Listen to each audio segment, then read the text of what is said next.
आज की कहानी का शीर्षक है कब्र का सिलसिला। तो चलिए कहानी शुरू करते हैं। शहर से दूर पहाड़ियों के अंचल में एक छोटा सा गांव बसा हुआ था, अकरमपुर। उस गांव में अधिकतर खेतिहर मजदूर ही रहते थे, जिनमें रहीम चाचा नामक एक किसान भी था। रहीम की शादी के 10 वर्ष बाद उसके घर एक पुत्र हुआ, जिसका नाम बड़े प्यार से उसने करीम रखा। रहीम के परिवार में उसकी पत्नी फरीदा और बेटा करीम ही थे। रहीम दिन रात मेहनत कर करके करीम को पाल रहा था। उसके पास थोड़ी सी ज़मीन थी, बैल भी बूढ़े और कमज़ोर थे। ऊपर से खुदा की मार यह है कि उसकी ज़मीन का ढेर सारा हिस्सा बंजर और पथरीला था। करीम 15-16 वर्ष का युवक हो चुका था, मगर रहीम उसे कभी खेतों की तरफ फटकने भी नहीं देता था। उसकी तो बस यही इच्छा थी कि उसका बेटा खाए पिए और मौज करे, उसे कभी कोई कष्ट ना हो। रहीम की नज़रों में अभी भी वह नन्हा सा बच्चा ही था। कभी कभी करीम की माँ कहती, करीम के बापू, क्यों दिन रात खेतों में खपते रहते हो? अकेले कब तक पिसते रहोगे? अल्लाह के फजल से अब बेटा बड़ा हो गया है, उसे अपने साथ काम में क्यों नहीं लगाते? मदरसे से आने के बाद यार दोस्तों के साथ गुलछर्रे उड़ाता रहता है। वो है करीम की माँ, आखिर उसकी उम्र ही क्या है अभी जो इसे खेतों में जोतूं? रहीम कहता, अभी तो उसके खेलने खाने के दिन हैं। भूल गई कि खुदा ने कितनी मिन्नतों खुशामदों के बाद हमें बेटा दिया है।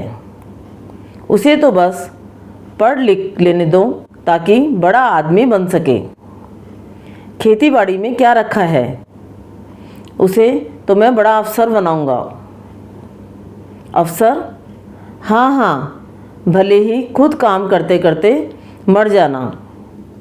जरा अपना शरीर तो देखो, हड्डियों का ढांचा हुआ जा रहा है।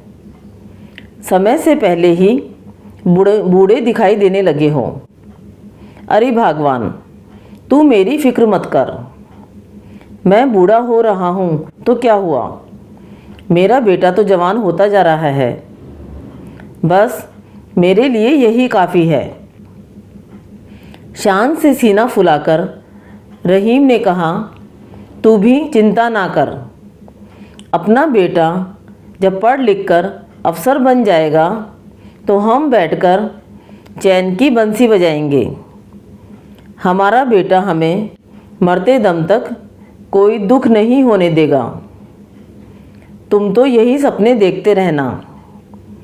आजकल की औलाद का क्या भरोसा, क्या पता कल को 2 वक्त की रोटी भी देगा या नहीं।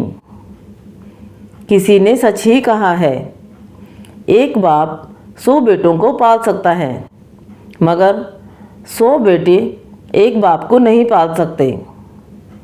तुम तो पगला गई हो। करीम की माँ आश्चर्य से अपनी पत्नी की ओर देखते हुए रहीम ने कहा, कैसी माँ हो तुम, जो तुम्हें अपने बेटे पर भी भरोसा नहीं? देखो जी, मैं पहले पत्नी हूँ, फिर माँ हूँ। औरत की ज़िंदगी तो तभी तक है जब तक उसका सुहाग सलामत है। विधवा को कौन पूछता है? बेटों को भी वह बोझ नज़र आने लगती है। अच्छा अच्छा, यह सब बातें छोड़।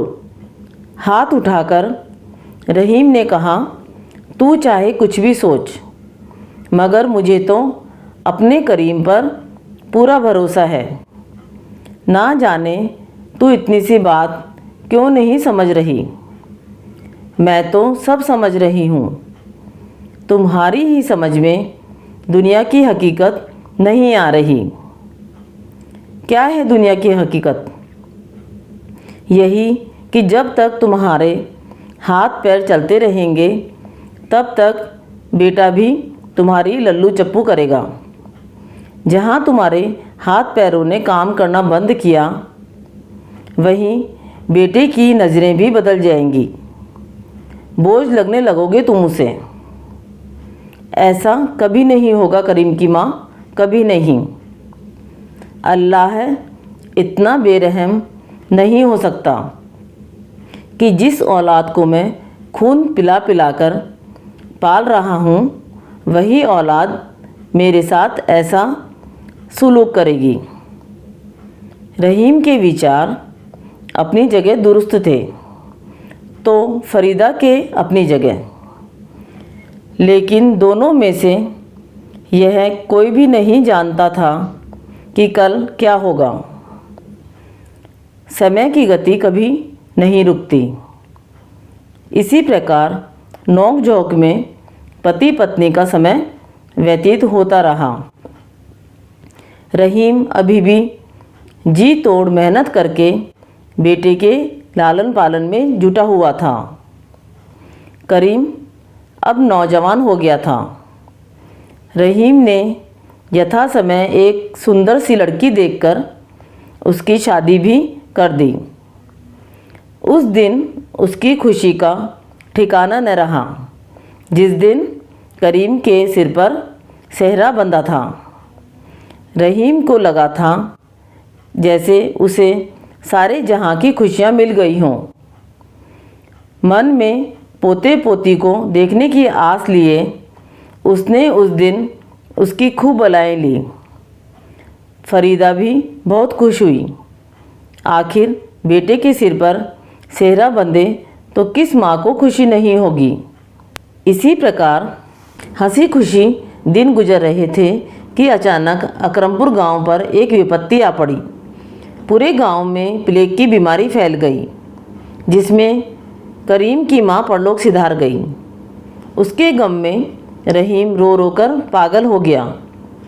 करीम और उसकी पत्नी ने भी ढेरों आंसू बहाए, मगर रोने से जाने वाले वापस नहीं आते। धीरे धीरे उनकी आंखों के आंसू भी सूख गए। पत्नी की अकारण मौत ने रहीम को भीतर से तोड़कर रख दिया। उसके तो जैसे शरीर की जान ही निकल गई थी। अब वह पहले जितनी मेहनत खेतों में नहीं कर पाता था। धीरे धीरे उसने चारपाई पकड़ ली और खेतों का काम करीम के कंधों पर आ गया। रहीम चाचा करीम को जैसा बनाना चाहते थे, बना तो वह वैसा ही नेक और मेहनती था, मगर उसकी पत्नी बड़ी चतुर व स्वार्थी थी। धीरे धीरे थोड़ा समय और गुजर गया। इस बीच करीम की पत्नी जमीला ने एक सुंदर से बेटे को जन्म दिया, जिसका नाम रहीम चाचा ने बड़े प्यार से इकबाल रखा। अब घर में नन्हे इकबाल की किलकारियाँ गूंजने लगीं। रहीम चाचा को तो जैसे बुढ़ापे में खेलने के लिए एक खिलौना मिल ही गया था। नन्हे इकबाल के साथ वह खुद भी बच्चा बन जाते और उस समय तो उनकी खुशी का ठिकाना ही नहीं रहता जब इकबाल अपनी तोतली जुबान से उन्हें दादा दादा कहकर पुकारता। इकबाल भी उनके बिना एक पल नहीं रहता था। सुबह उठने से लेकर रात सोने तक वह उनके साथ ही खेलता रहता। ऐसा प्यार था दादा पोते में। मगर जैसे जैसे इकबाल बड़ा होता जा रहा था, वैसे वैसे रहीम चाचा का स्वास्थ्य खराब होता जा रहा था। उन्हें न जाने कौन सी बीमारी लग गई थी कि कमरे में पड़े दिन भर खांसते रहते। करीम ने शुरू शुरू में तो उनकी काफ़ी देखभाल की, अच्छे से अच्छे वैद्य और हकीम की दवा दारू की, लेकिन अब वह भी जैसे उनकी बीमारी से तंग आ चुका था। उसकी पत्नी जमीला तो वैसे ही दूसरे विचारों की थी। उसे तो बस अपना खाना पहनना ही अच्छा लगता था। एक दिन करीम ने अपनी पत्नी से कहा, जमीला, अब्बू की तकलीफ़ दिन ब दिन बढ़ती ही जा रही है।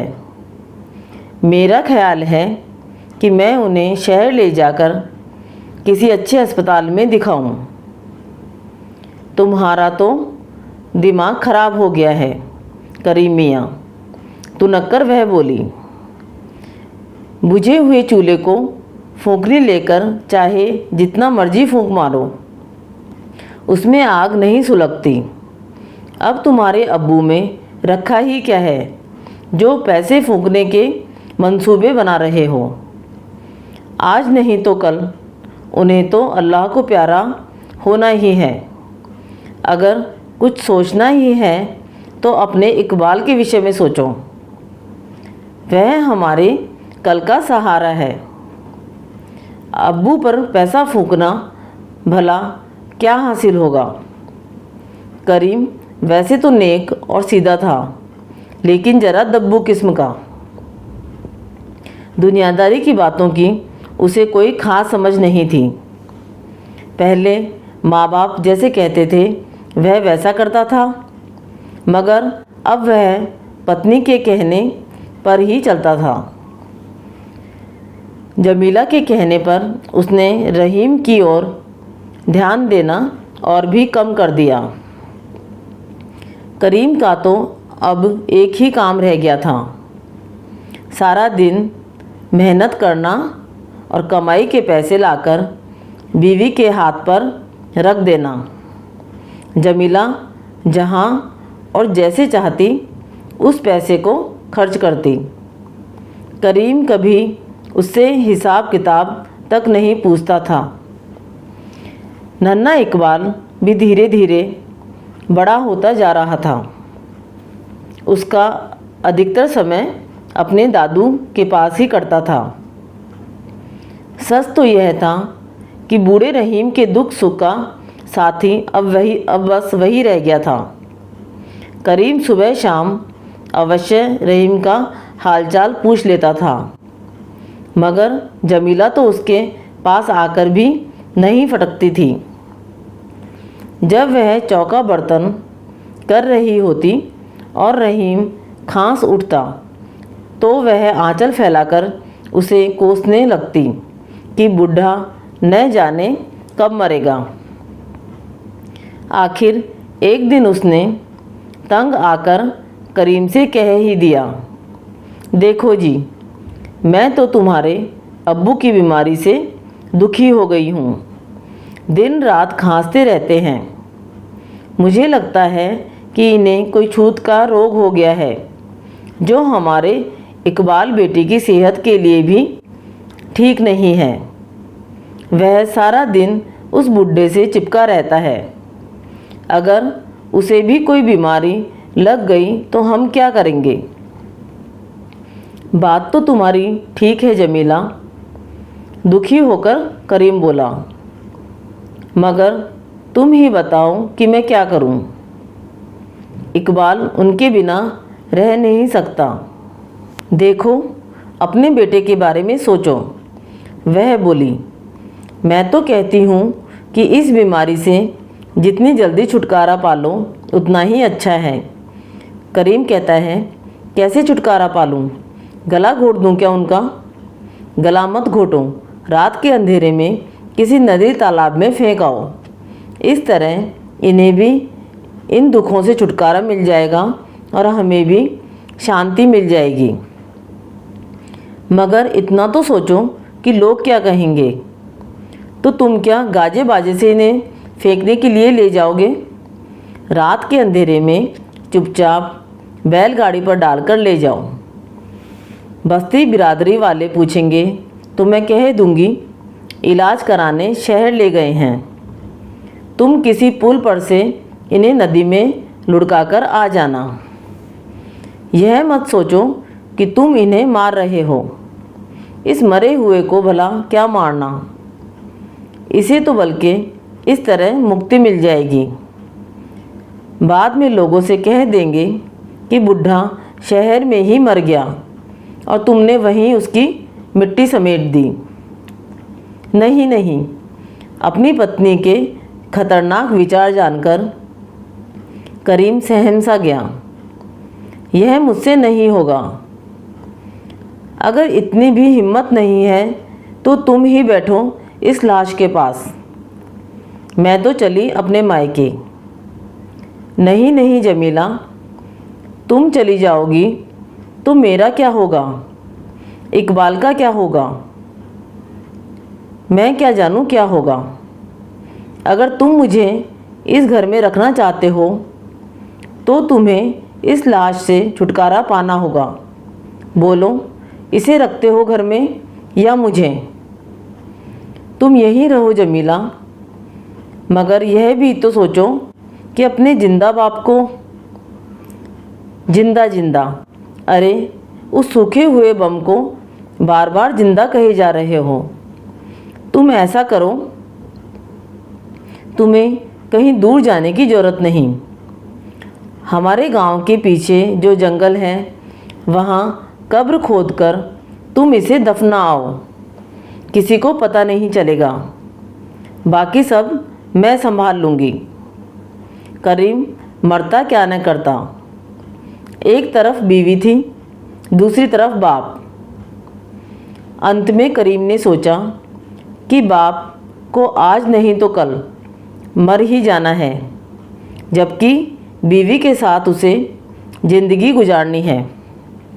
अतः बीवी की बात मान लेने में ही भलाई है। वह जानता था कि यह बहुत बड़ा पाप है, मगर उसे यह भी अंदेशा था कि अगर जमीला उसे छोड़कर चली गई तो उसकी इकबाल की भी ज़िंदगी खराब हो जाएगी। अंत में वैसा ही हुआ जैसा जमीला चाहती थी।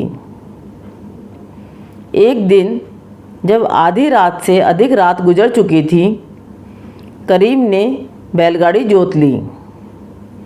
अमावस्या की काली रात थी। चारों ओर घना अंधकार और सन्नाटा छाया हुआ था। पूरा गांव चैन की नींद सो रहा था। बूढ़ा रहीम भी नीम बेहोशी की हालत में अपनी चारपाई पर पड़ा था। वह लंबी लंबी सांसें ले रहा था। उसकी हर सांस के साथ मुंह से खर खर की अजीब सी आवाज़ निकल रही थी, जिससे वातावरण कुछ डरावना सा हो गया था। जमीला ने करीम से कहा, मेरा मुंह क्या देख रहे हो? चारपाई उठाकर बैलगाड़ी पर रख लो। फावड़ा और कुदाल मैंने गाड़ी में रख दी है। करीम रुआसा होकर बोला, जमीला, मेरा दिल नहीं मान रहा। आखिर तुम सोचो तो सही कि यह कितना बड़ा गुनाह है। इतना बड़ा पाप तुम मुझसे करवा रही हो। जमीला बोली, पागल मत बनो। अगर ज़्यादा चू चपड़ की तो शोर मचाकर सबको इकट्ठा कर लूँगी और उल्टा तुम्हें ही फंसवा दूँगी। कह दूँगी कि तुम अब्बू की बीमारी से तंग आकर रात के अंधेरे में इन्हें जिंदा ही जंगल में दफनाने जा रहे थे। मैं औरत हूँ, सब मेरी बात पर विश्वास कर लेंगे और तुम्हें हवालात की चक्की पीसनी पड़ेगी। हवालात का नाम सुनते ही उसका जिस्म पसीने से सराबोर हो गया। वह घबराहट के मारे कांपने लगा। चलो उठाओ चारपाई। एक ओर से चारपाई पकड़कर जमीला बोली।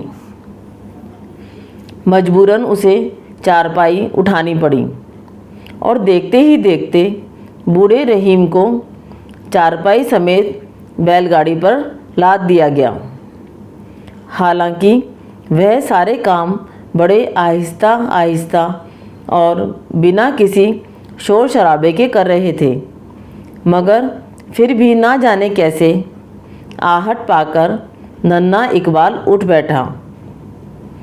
उसे उठा देखकर दोनों बुरी तरह घबरा गए। इतने में ही इकबाल अम्मी अम्मी करता हुआ बाहर आया और बाहर का नज़ारा देखा तो रोना भूलकर हैरान होकर पूछा, अब्बू अम्मी आप यहाँ क्या कर रहे हैं? अरे, यह तो अपने दादू की चारपाई गाड़ी पर रखी हुई है। कहाँ ले जा रहे हैं आप मेरे दादू को? करीम की तो सिट्टी पिट्टी ही गुम हो गई, लेकिन जमीला ने ही किसी प्रकार अपने आप को संभालकर जल्दी से कहा, बेटे, तुम्हारे दादू को दवा दिलाने शहर ले जा रहे हैं, तो फिर मैं भी दादू के साथ शहर जाऊंगा इनकी देखभाल के लिए। करीम ने कहा, नहीं नहीं बेटा, मैं रहूँगा ना वहाँ इनकी देखभाल के लिए। इकबाल ने जिद पकड़ ली, जहाँ मेरे दद्दू रहेंगे वहीं मैं रहूँगा। करीम ने कहा, दद्दू तो अस्पताल में रहेंगे। तो इकबाल बोला, मैं भी अस्पताल में ही रह लूँगा। इकबाल की जिद देखकर दोनों पति पत्नी सोच में पड़ गए। उनका बना बनाया खेल बिगड़ गया। वे अंदर ही अंदर डर रहे थे कि कहीं इकबाल रोने लगा तो उसकी आवाज़ सुनकर आसपास के लोग जाग गए तो वे क्या जवाब देंगे। अतः इकबाल की बात मान लेने के अलावा उनके पास कोई चारा ही नहीं था। इसी बीच नन्हा इकबाल उछलकर बैलगाड़ी पर बैठ गया और गौर से अपने दादा का चेहरा देखने लगा था। अब क्या करें जमीला? मेरा ख्याल है हमें यह इरादा बदल देना चाहिए। तुम पागल हो गए हो? तुम तो बस किए कराए पर पानी ही फेरना जानते हो। ऐसा कहकर जमीला धीरे धीरे उसे कुछ समझाने लगती है और करीम मूर्खों की तरह सिर हिलाता रहा। कुछ देर बाद ही करीम और इकबाल बैलगाड़ी पर सवार थे और बैलगाड़ी धीरे धीरे कच्चे रास्ते पर आगे बढ़ रही थी। चारों ओर भयंकर खामोशी छाई हुई थी। केवल बैलों के गले की बंदी घंटियाँ और गाड़ी के पहियों की चरचराहट की आवाज़ ही वातावरण में गूंज रही थी। काफ़ी देर तक बैलगाड़ी चलती रही। नन्हा इकबाल नींद में तो था ही, अतः अपने दादा के सीने पर सिर रखकर उनकी चारपाई पर ही सो गया। घने जंगल में पहुंचकर करीम ने चुपचाप गाड़ी एक पेड़ की ओट में खड़ी कर दी और बड़े ही धीरे से कुदाल और फावड़ा निकालकर झाड़ियों की ओट में जाकर ज़मीन खोदने लगा। कुछ देर बाद ही इकबाल की आंख खुल गई। उसने हैरानी से इधर उधर देखा, कहीं कोई नहीं था। बच्चा तो था ही वह, डरने लगा। तभी उसके कानों में कुदाल चलने की आवाज़ पड़ी। अब तो वह बुरी तरह डर गया। उसने आसपास देखा, उसका अब्बू करीम भी कहीं नहीं था।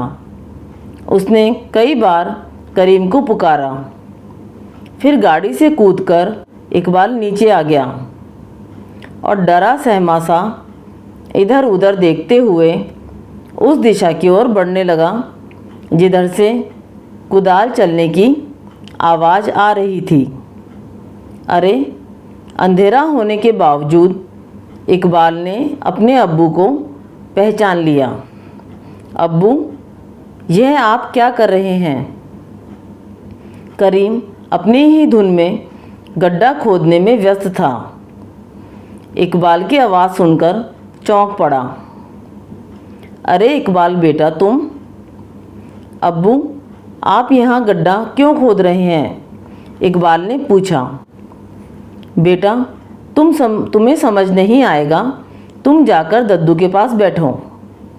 नहीं, पहले आप बताइए कि आप यह गड्ढा क्यों खोद रहे हैं।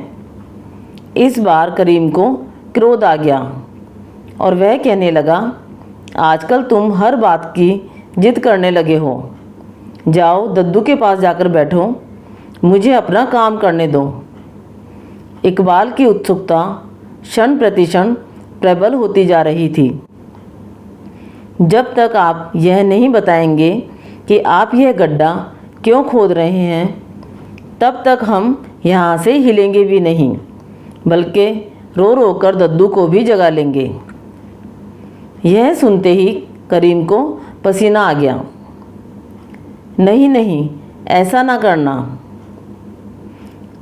अगर यह रो पड़ा तो सारा खेल ही बिगड़ जाएगा। यही सोचकर करीम उसके करीब आया और प्यार से उसके सिर पर हाथ फेरते हुए बोला, यह सब हम तुम्हारे दद्दू की रूह के सुकून के लिए कर रहे हैं। क्या? मैंने तो सुना है कि मरने वाले की रूह को सुकून पहुंचाया जाता है। मेरे दद्दू तो अभी जिंदा है। बेटा, वह जिंदा ज़रूर है, मगर मरे हुए से भी बदतर है। देखते नहीं कि अपनी बीमारी की वजह से वह कितनी तकलीफ़ उठा रहे हैं। उनकी बीमारी अब किसी तरह ठीक होने वाली नहीं है, इसलिए अब उनकी रूह को इसी तरह सुकून मिल सकता है। बेटे, इकबाल चुपचाप अपने अब्बू का चेहरा देखता चला गया। वह छोटा बच्चा ज़रूर था, मगर इतना नासमझ भी नहीं था कि इस सारे खेल को समझ ही न सके। देख क्या रहा है इकबाल? तभी जैसे उसकी आत्मा ने उसे झिंझोड़ा। तेरे अब्बू तेरे दादा को जिंदा ही कब्र में गाड़ देना चाहते हैं। क्या ऐसे में तू खामोश रहेगा? मगर मैं कर भी क्या सकता हूँ? तू अपने अब्बू से कह दे कि जब तुम बूढ़े हो जाओगे तो मैं तुम्हें भी इसी तरह कब्र खोदकर जिंदा गाड़ दूंगा। तभी जैसे एक धमाका सा हुआ नन्हे इकबाल के मस्तिष्क में, जैसे ईश्वर की तरफ से उसे कोई ज्ञान मिल गया हो। उसकी आंखों में एक अजीब सी चमक दिखाई देने लगी। ठीक है अब्बू, जाता हूँ, इकबाल ने कहा। मगर जब आप गड्ढा खोद लें तो यह कुदाल और फावड़ा मुझे दे देना। क्यों बेटा, तुझे इस कुदाल और फावड़े का क्या करना है? हैरानी से करीम ने पूछा। उसे इस बात की खुशी थी कि इकबाल उसके समझाने पर मान गया है और वह किसी प्रकार का विवाद नहीं खड़ा करेगा। अब्बू, मैं भी एक गड्ढा खोदूंगा। गड्ढा? मगर किस लिए बेटे? करीम की हैरानी बढ़ती जा रही थी। अब्बू, जिस तरह आज दादू बूढ़े और बीमार हो गए, उसी तरह आप भी तो बूढ़े और बीमार होंगे। तब मैं भी इसी तरह आपकी रूह को सुकून पहुंचाऊंगा। इकबाल की बात सुनते ही धमाका सा हुआ करीम के मस्तिष्क में। उसे लगा जैसे आसपास के सभी दरख्त टूटकर एकदम उसके ऊपर आ गिरे हों। फटी फटी आँखों से वह मासूम इकबाल का चेहरा देखता चला गया। एकाएक ही उसे इकबाल के चेहरे में किसी फरिश्ते का चेहरा दिखाई देने लगा, जो उससे कह रहा था, इस प्रकार क्या देख रहे हो करीम मियाँ? जो आज तुम अपने अब्बा को दे रहे हो, वही कल मैं अपने अब्बा यानी तुम्हें दूंगा। सब कुछ तुमसे ही तो सीख रहा हूँ मैं। जैसा तुम आज बो रहे हो वैसा ही कल काटोगे। नहीं नहीं, घबराकर चीख उठा करीम। क्या हुआ अब्बू? नहीं नहीं मेरे बेटे, करीम ने लपक कर उसे गोद में भर लिया। एकाएक ही उसकी आंखों में आंसू भर आए। वह बोला, इकबाल मेरे बेटे, आज तूने मेरी आंखें खोल दी। मैं तो ऐसा गुनाह करने जा रहा था जिसका बोझ 7 जन्मों तक भी मेरी आत्मा से नहीं उतर पाता। कितना स्वार्थी, पापी और नीच हूँ मैं, जो अपने पैदा करने वाले की ही हत्या करने चला था। चल चल मेरे बेटे, हम अभी अब्बू को शहर के अस्पताल लेकर चलते हैं। यह कहकर करीम फफक फफक कर रोने लगा। और कहने लगा, जैसे मैंने तुमसे इतनी उम्मीदें लगा रखी हैं, वैसे ही तेरे दादू ने भी मुझसे ढेरों उम्मीदें लगाई होगी। उन्होंने मुझे अपना खून पिला पिला कर क्या इसीलिए पाला था कि मैं उन्हें जिंदा ही कब्र में दफना दूं? मगर यह सब तेरी माँ की वजह से हुआ है। बज्जात औरत ने मेरी आंखों पर खुदगर्जी की पट्टी चढ़ा दी थी, मगर उसका भी क्या कसूर? सारा कसूर तो मेरा है जो मैं मर्द होकर उसके इशारे पर नाचता रहा। चल मेरे बच्चे चल, आज से मैं मरते दम तक अपने अब्बू की तन मन धन से सेवा करूँगा। करीम कहे जा रहा था और मासूम इकबाल बड़ी ही मासूमियत से उसका चेहरा देख रहा था। फिर उसने करीम के कंधे पर सिर टिका दिया और आंखें मूंद लीं।